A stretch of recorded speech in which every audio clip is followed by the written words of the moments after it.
Assalamualaikum warahmatullahi wabarakatuh. Kami dari kelompok 3. Kali ini kita akan mendemonstrasikan proyek kami, yaitu alat pelarut PCB otomatis berbasis Atmega 328P. Sebelumnya kami akan perkenalkan diri dulu. Perkenalkan, nama saya Marsam Fika Yuda, absen 3. Saya Lester Samika Zola, absen 9. Saya Ransa Jodi, absen 15. Saya Raden Mas Nugroho, absen 21. Dan langsung saja ke demonstrasi.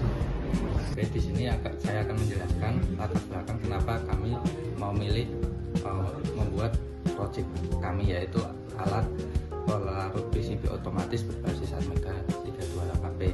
Yang pertama, PCB itu merupakan komponen yang penting di dalam rangkaian elektronika. Biasanya kita memerlukan tahap etching, yaitu pelarutan atau pengikisan tembaga di papan PCB-nya.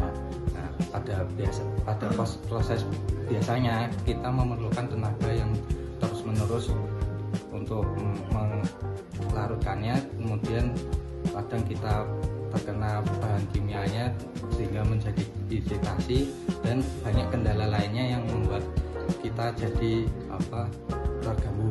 Oleh karena itu kami membuat alat pelarut PCB otomatis berbasis Atmega 328P untuk mempermudah kita dalam membuat papan PCB ini. Baik, saya akan menjelaskan rangkaian dan komponen yang kami gunakan. Yang pertama, ini adalah power supply yang kami gunakan, yaitu SMPS 5 volt 5 ampere. Ini menyuplai semua komponen, yang menyuplai tegangan dari semua komponen yang kami gunakan. Dan di sini yang Arduino ini adalah pemrosesnya. Ini menggunakan chip Atmega 328P. Di dalam sini terdapat buzzer. Buzzer ini terhubung ke pin PD3. Lalu di sebelahnya ada driver motor dan tersambung ke motor yang tersambung juga ke pemroses kami di PD2. Lalu di bagian sini push button ya. Di sini ada push button mode, ini start, stop, up dan down, yang masing-masingnya terhubung ke mode itu terhubung ke A0 di pemroses kami, ke up terhubung ke A1, down ke A2, start ke A3 dan stop ke A4.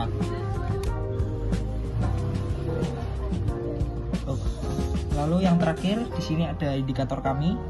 Ini ada LED 5 mm yang tersambung ke PD4. Baik, di sini saya akan mendemonstrasikan alat pelarut PCB otomatisnya.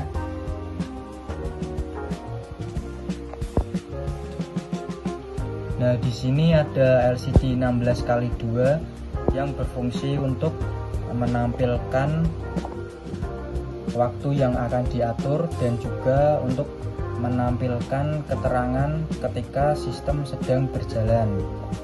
Kemudian ada beberapa tombol di sini. Yang pertama, tombol hijau atau tombol start digunakan untuk memulai proses. Kemudian tombol merah atau stop ini digunakan untuk menghentikan proses.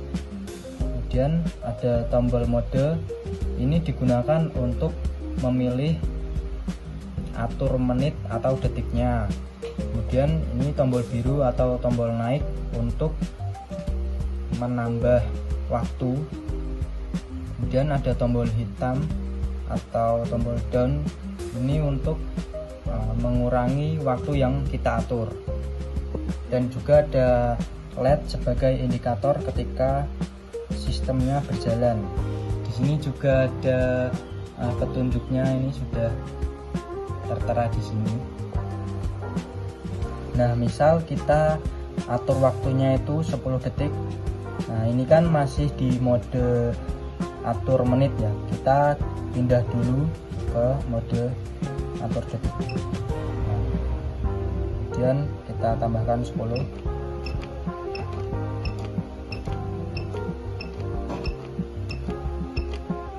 Nah, untuk memulai proses pelarutan kita bisa menekan tombol start. Maka LED akan menyala, motor berputar, dan ketika kalau stop dan jika proses pelarutan telah selesai, maka buzzer akan berbunyi sebagai indikator. Nah, untuk mematikannya kita bisa menekan tombol mode dan tampilan akan kembali ke menu set waktu, atur waktu. Kemudian misal kita atur waktunya 5 menit,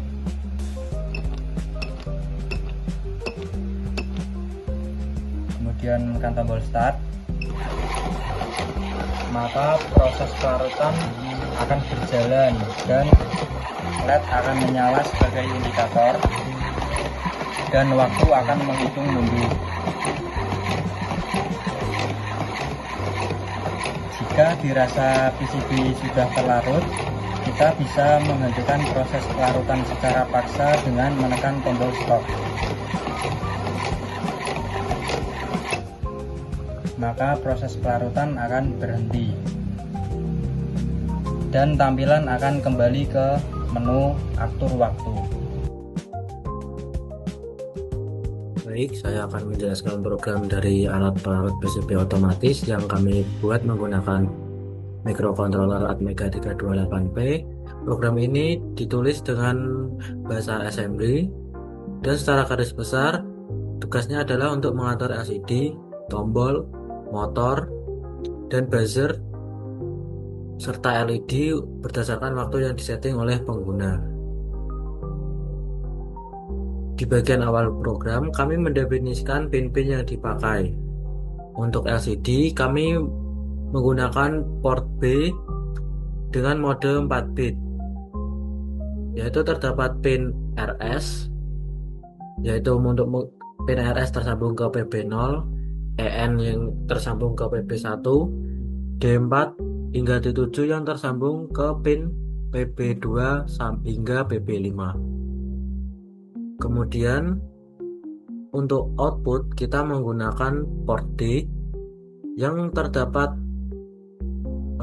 pin-pin berupa motor yang tersambung pada PD2, kemudian buzzer yang tersambung pada PD3, kemudian LED indikator yang tersambung ke PD4. Sedangkan untuk tombol masukan kita menggunakan port C. Terdapat 5 tombol, yaitu ada tombol mode yang disambungkan ke pin C0, kemudian ada tombol naik yang nyambung ke PC1, tombol turun ke PC2, tombol mulai ke PC3, dan tombol stop ke PC4. Dan di sini kami juga menggunakan 5 variabel di SRAM atau variabel global untuk menyimpan data selama program berjalan, yaitu ada menit, detik, mode edit untuk menandai sedang mengedit menit atau detik, kemudian ada berjalan untuk status motor itu menyala, kemudian ada kedip CTR untuk efek kedip pada tampilan. Kemudian kita masuk ke bagian inisialisasi. Saat microcontroller pertama kali menyala, program mulai dari inisialisasi. Di sini kita mengatur stack pointer terlebih dahulu. Setelah itu kami mengatur arah pin mana yang menjadi output, mana yang menjadi input, lalu mengaktifkan pull up internal untuk tombol supaya tidak perlu resistor tambahan pada rangkaian. Yaitu ada port C ini sebagai inputan PB-nya.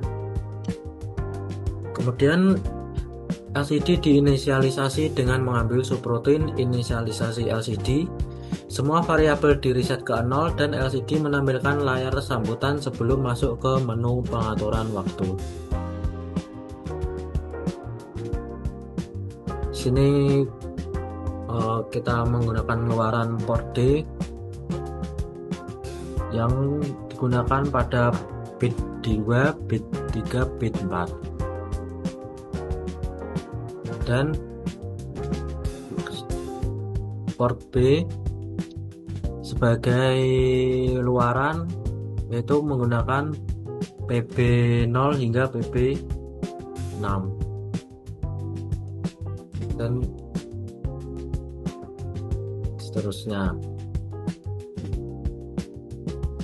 Setelah diinisialisasi, program masuk ke loop utama yang akan terus berjalan terus-menerus. Di loop ini program mengecek satu persatu apakah ada tombol yang ditekan. Jadi logikanya kalau pin bernilai 1, tombol tidak ditekan karena kami menggunakan pull up active low. Dan kalau bernilai 0, berarti tombol sedang ditekan. Selain mengecek tombol, di loop ini yaitu juga memanggil perbarui kedip supaya digit yang sedang diedit di LCD berkedip sebagai penanda visual untuk pengguna yang sedang mengedit menit atau detiknya. Kemudian masuk ke penanganan tombol. Untuk tombol mode, fungsinya adalah berpindah antara mode edit menit dan mode edit detik. Untuk tombol naik dan turun, fungsinya menambah atau mengurangi nilai menit atau detik sesuai mode yang dipilih dengan batas maksimum 59 dan minimumnya 0. Kemudian tombol mulai berfungsi untuk memulai proses. Kemudian ada tombol stop yang menghentikan proses secara paksa. Kemudian kita masuk ke loop hitung mundur. Begitu motor mulai berjalan, program masuk ke loop hitung mundur. Setiap 1 detik menggunakan delay tunda 1 detik. Program mengurangi nilai detik 1 per 1. Kalau detik sudah mencapai 0, tetapi menit masih tersisa, maka menit dikurangi 1 dan detik di reset untuk kembali ke 59, mirip seperti cara kerja jam pada biasanya.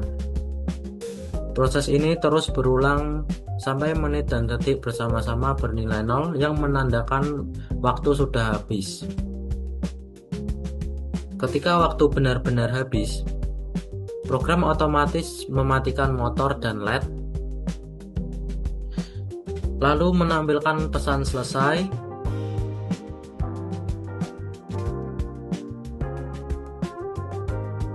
Setelah itu buzzer akan berbunyi berulang seperti alarm sampai pengguna menekan tombol mode untuk mematikannya. Setelah alarm dimatikan, semua variabel di reset dan program kembali ke menu tampilan awal. Dan kita masuk ke motor pada saat motor berhenti otomatis atau waktunya habis. Ketika waktu benar-benar habis, program otomatis mematikan motor dan LED lalu menampilkan pesan selesai di LCD. Setelah itu buzzer berbunyi berulang sebagai alarm sampai pengguna menekan tombol mode untuk mematikannya. Setelah alarm dimatikan, semua variabel di reset dan program kembali ke tampilan menu awal.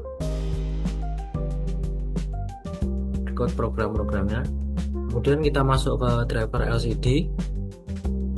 Karena LCD yang kami gunakan bekerja pada mode 4 bit, jadi setiap byte data, baik itu perintah maupun karakter, harus dikirim dalam 2 tahap, yaitu ada label yang digunakan untuk mengirim 4 bit data ke pin D4 dan D7 sampai D7, lalu subroutine aktifkan LCD untuk memicu pin enable supaya LCD mengunci data tersebut.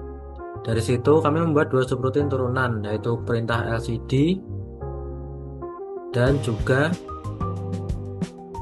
yaitu perintah LCD untuk mengirim perintah seperti hapus layar, pindah posisi kursor, dan data LCD untuk mengirim karakter, huruf, atau angka yang ditampilkan ke layar. Kemudian kita masuk ke subroutine penundaan waktu atau bagian delay. Karena microcontroller ini tidak memiliki fungsi delay bawaan seperti pada bahasa C, kita membuat delay secara manual menggunakan looping bersarang. Ada loop luar, tengah, dan dalam. Lama tidaknya delay ditentukan oleh besar kecilnya nilai awal register tersebut. Kami punya beberapa jenis delay, yaitu delay panjang untuk splash screen, kemudian delay 1 detik untuk hitung mundur, delay pendek untuk konfirmasi buzzer, serta delay khusus untuk pola bunyi alarm. Kami juga menambahkan subroutine debounce di setiap tombol supaya tidak terjadi pembacaan ganda atau bouncing akibat getaran mekanik di saat saklar ditekan. Jadi secara keseluruhan alur program ini dimulai dari inisialisasi hardware, lalu pengguna mengatur waktu lewat tombol, motor dinyalakan saat mulai ditekan tombol mulai, hitung mundur terus berjalan, dan motor berhenti otomatis, disertai alarm ketika waktu habis atau bisa juga dihentikan manual kapan saja melalui tombol stop. Sekian dari saya, terima kasih. Cukup sekian yang dapat kami demonstrasikan. Mohon maaf ada salah-salah. Assalamualaikum warahmatullahi wabarakatuh.